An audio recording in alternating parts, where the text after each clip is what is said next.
Okay, this is your B stance deadlift. So your B stance or your kick stance is something that's in between a two-legged and a single-legged movement. And we can do it in an array of different exercises. This one is through your deadlift.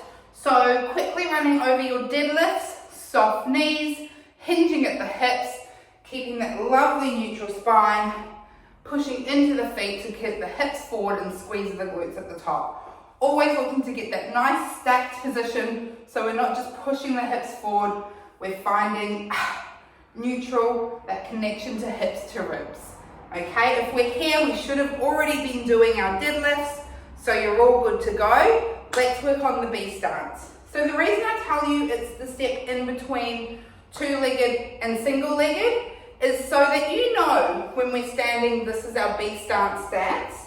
When we're standing in this position, it's not of equal weight through each foot. We want to put more weight through the front foot, and this one, the back foot, is more for balance.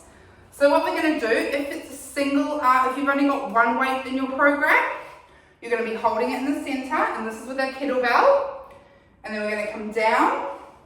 So you're almost sliding it down that front of that leg, and then standing on up.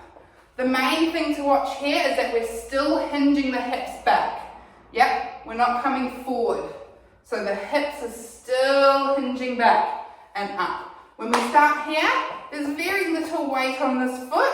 As we start to hinge back, it's going to take a little bit more, but we're still mainly pushing into that foot. We want to make sure we're keeping everything nice and stable as we come up.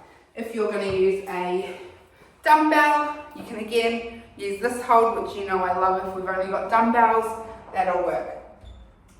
If you've got two hands, then they're just going to come down the sides like this, yeah? So if you've got two dumbbells, if your program says 2 times 5 or whatever that says, this is what it looks like with 2. So you're just going to have one in each hand going down the side. You might have dumbbell in opposite hand or dumbbell in same hand. So this is when we go into holding on to one, but now we're going to go either opposite hand, which is this way, so opposite to the front foot, and that's going to track more in line with the back leg, or same leg, which is going to track down the outside of our front leg. So depending on what your program notes say is going to be where you hold your weight, but regardless of where you hold your weight, it's a hinge back and then standing up. Hinging, keeping most of the weight through the front of that leg to stand up. If you're wondering how you should be holding your weight, absolutely let me know.